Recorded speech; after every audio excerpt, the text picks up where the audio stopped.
그대저와 함께 달려 Ready for action let's go 트럭으로 물을 찾으러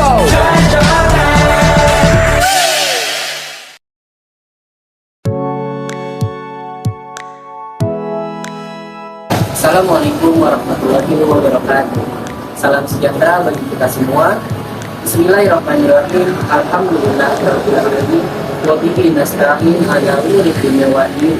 Wassalatu wassalamu ala sayyidina Muhammadin wa ala alihi wa sahbihi ajmain. Amma ba'du.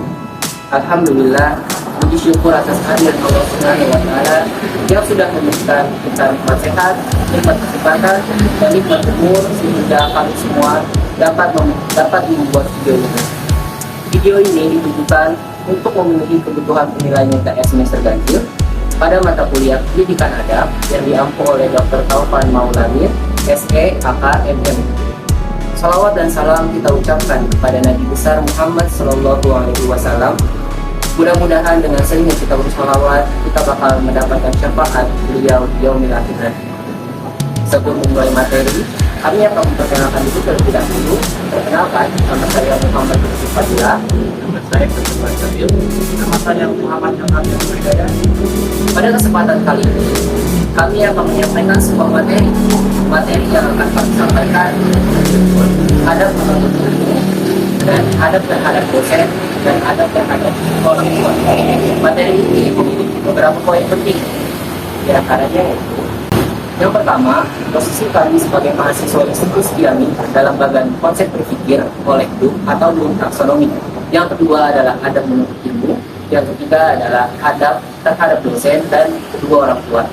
Sebelum memasuki materi, kami menjelaskan apa, mengapa, dan bagaimana agar kualitas mahasiswa sarjana memiliki kualitas ilmiah yang berbeda dengan mahasiswa diploma. Kita mulai dari apa sih yang berbeda? Kita mahasiswa sarjana dan mahasiswa diploma. Perbedaan antara mahasiswa sarjana dan diploma terletak pada tujuan dan fokus pendidikan mereka. Diploma ini lebih fokus pada keterampilan praktis dan siap kerja. Pendidikan ini dirancang untuk memenuhi kebutuhan industri secara spesifik. Misalnya, lulusan diploma biasanya dapat langsung bekerja setelah menyelesaikan program diploma. Namun, kesempatan karir yang didapat diakses oleh lulusan diploma mungkin lebih terbatas dibandingkan dengan sarjana. Di sisi lain, sarjana lebih fokus pada teori dan tujuannya untuk siap mengajar, meneliti, dan di bidang akademis. Pendidikan ini memberikan pemahaman teoritis yang mendalam dalam bidang studinya. Selain itu, lulusan sarjana memiliki banyak pilihan karir yang tersedia setelah menyelesaikan program sarjana. Selanjutnya yaitu mengapa sih mahasiswa sarjana harus memiliki kualitas ilmiah yang berbeda dengan mahasiswa diploma? Mahasiswa sarjana harus memiliki kualitas ilmiah yang berbeda dengan mahasiswa diploma karena mereka dituntut untuk memiliki kemampuan penelitian yang lebih baik. Mahasiswa sarjana harus mampu menghasilkan karya ilmiah yang lebih orisinal dan lebih mendalam untuk memperkaya bidang yang digelutinya. Mahasiswa sarjana harus menulis karya ilmiah seperti skripsi yang memiliki bobot ilmiah sedang sampai tinggi dengan adanya pengembangan dan pendalaman teori serta penelitian yang dilakukan. Sedangkan mahasiswa diploma harus menulis laporan akhir yang lebih mementingkan keterampilan dan penalaran dalam penerapan ilmu remember di bidang yang diambil. Bagaimana cara kita mahasiswa sarjana memiliki kualitas yang berbeda dengan mahasiswa diploma? Yang pertama, melalui kurikulum. Kurikulum sarjana harus dirancang sedemikian rupa untuk memberikan pemahaman teoritis yang mendalam dan keterampilan analitis. Ini berarti bahwa kurikulum harus mencakup remember dasar dan lanjutan dalam bidang studi, serta pelatihan dalam metode penelitian dan analisis data. Yang kedua adalah penelitian. Mahasiswa sarjana harus diberi kesempatan untuk melakukan penelitian dan kontribusi terhadap ilmu remember. Ini dapat dilakukan melalui proyek penelitian mandiri atau sebagai bagian dari tim penelitian. Melalui penelitian, kita belajar bagaimana merumuskan pertanyaan penelitian, mengumpulkan dan menganalisis data, serta menulis laporan penelitian. Selanjutnya adalah peningkatan soft skill dan hard skill. Menurut Badawi, ada 4 strategi untuk meningkatkan hard skill dan soft skill mahasiswa. Yang Yang pertama ada integrasi dalam pembelajaran, yang kedua pemberdayaan dosen, yang ketiga optimalisasi kegiatan mahasiswa, dan yang terakhir link and match dan kolaborasi dengan mitra kerja. Soft skill serta hard skill seperti kemampuan teknis dan remember spesifik terhadap suatu bidang semuanya penting untuk meningkatkan kualitas ilmiah mahasiswa. Yang terakhir yaitu pelatihan penulisan karya ilmiah. Melalui pelatihan, mahasiswa dapat meningkatkan kualitas karya tulis ilmiah mereka. Pelatihan ini dapat membantu mahasiswa memahami bagaimana menulis karya ilmiah yang baik dan benar, serta memberikan mereka pengalaman dalam melakukan riset dalam penyusunan karya ilmiah. Setelah mendengarkan penjelasan tadi, saya di sini tidak akan menjelaskan posisi kami sebagai mahasiswa yang dalam bagian konsep kemampuan berpikir Bloom's Taxonomy. Posisi mahasiswa dalam Bloom's Taxonomy sangat bergantung pada tingkat pendidikan dan bidang studi mereka. Dalam konteks umum, mahasiswa biasanya berada di tingkat yang lebih tinggi dalam taksonomi, seperti analisis, sintesis, dan evaluasi. Posisi mahasiswa dalam Bloom's Taxonomy bisa berada di mana saja, di antara remember hingga evaluate, tergantung pada konteks dan tujuan pembelajaran. Misalnya, saat mempelajari konsep baru, mahasiswa mungkin berada pada tingkat remember atau understanding. Namun, saat mereka diminta untuk menerapkan konsep tersebut atau membuat argumen berdasarkan konsep tersebut, mereka mungkin berada pada tingkat applying atau evaluate. Ada beberapa alasan mengapa seorang mahasiswa mungkin berada di posisi analisis. Yang pertama, kemampuan menganalisis informasi. Mahasiswa yang berada pada tingkat analisis mampu memecahkan informasi atau data menjadi komponen-komponen yang lebih kecil, mengidentifikasi pola, hubungan, atau aspek dari informasi tersebut. Yang kedua, pemecahan masalah. Mahasiswa mungkin dapat mengidentifikasi masalah, menguraikan masalah tersebut menjadi komponen-komponen yang lebih kecil, dan mencari solusi atau strategi pemecahan masalah yang efektif. Yang ketiga, evaluasi. Mahasiswa yang berada di tingkat analisis juga dapat mengevaluasi argumen, konsep, atau informasi dengan kritis. Mahasiswa mungkin dapat mengenali kelemahan atau argumen atau kekurangan dalam suatu pendekatan. Jadi, mahasiswa yang berada di tingkat analisis mampu mengambil informasi atau masalah, memecahkannya menjadi komponen-komponen yang lebih kecil, dan memprosesnya secara kritis untuk mendapatkan pemahaman yang lebih mendalam atau solusi yang lebih baik. Seorang mahasiswa berada di posisi evaluate dalam Bloom's Taxonomy ketika mereka memiliki kemampuan kognitif untuk mengevaluasi atau menilai informasi, argumen, konsep, situasi dengan tingkat pemahaman yang kritis dan tinggi. Beberapa alasan mengapa seorang mahasiswa mungkin berada di posisi evaluate adalah sebagai berikut. Yang pertama, kemampuan evaluasi kritis. Mahasiswa mampu secara kritis mengevaluasi informasi dan argumen.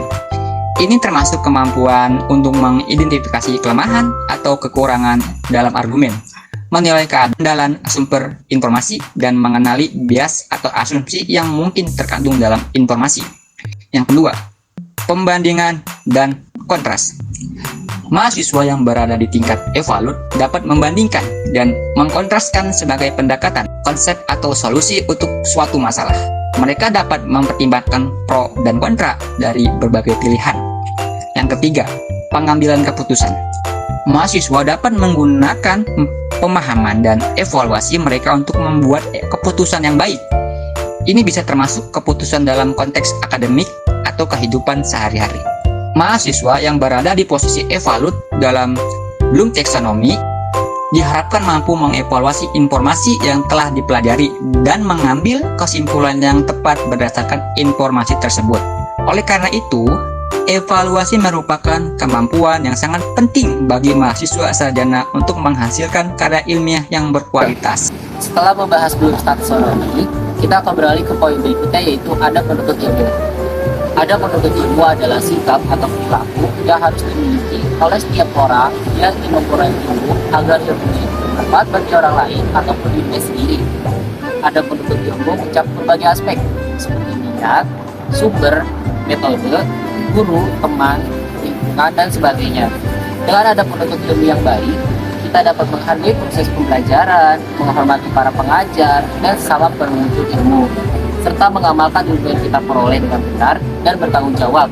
Ada penuntut ilmu juga merupakan salah satu syarat untuk mendapatkan keberkahan dan kemuliaan dari Allah Subhanahu wa Ta'ala yang telah menciptakan manusia dengan akal dan potensi untuk mengenalnya melalui ilmu.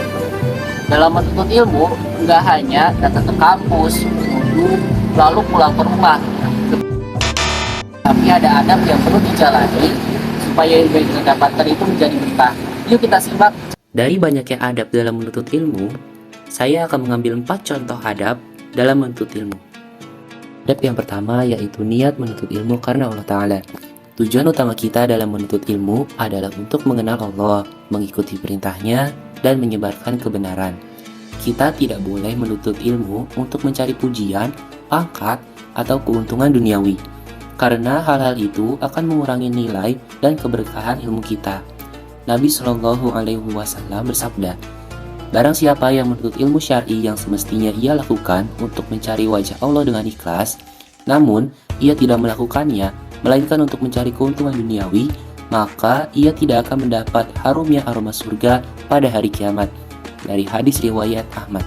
Adab yang kedua yaitu rajin berdoa kepada Allah Ta'ala. Kita harus selalu meminta pertolongan dan bimbingan Allah dalam menuntut ilmu. Kita harus memohon ilmu yang sesuai dengan syariat Islam yang dapat membawa kita kepada kebaikan di dunia dan di akhirat.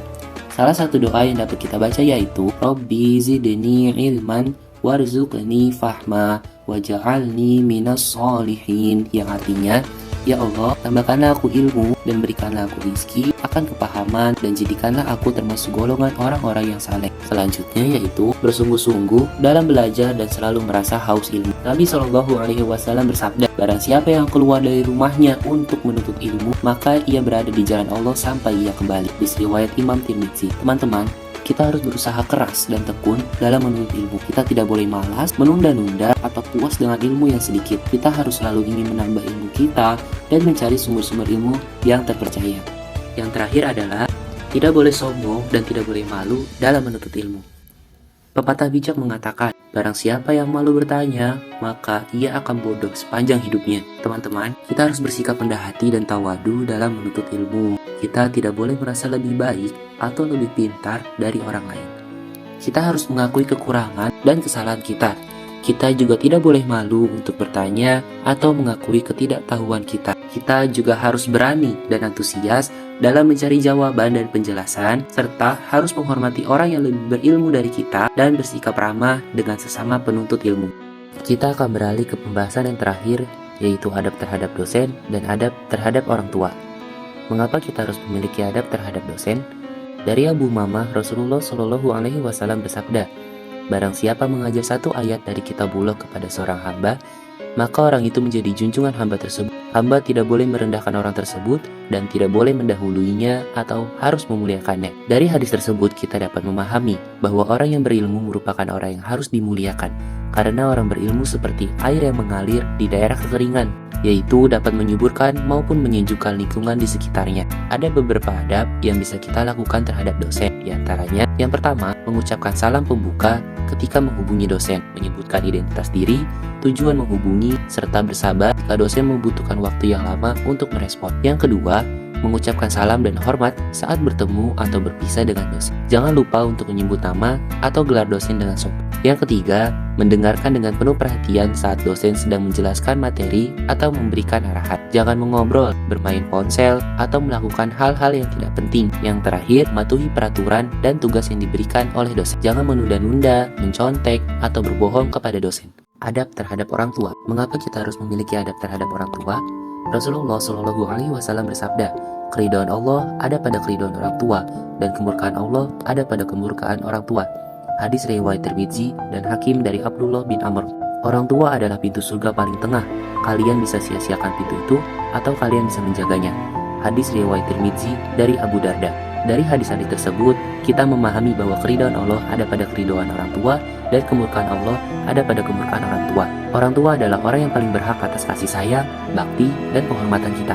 Mereka telah melahirkan, membesarkan, dan mendidik kita dengan penuh pengorbanan dan kesabaran. Mereka juga adalah orang yang paling mencintai dan menginginkan kebaikan untuk kita. Oleh karena itu, kita harus selalu berusaha membalas jasa dan kebaikan mereka dengan sikap dan perilaku yang baik dan hormat.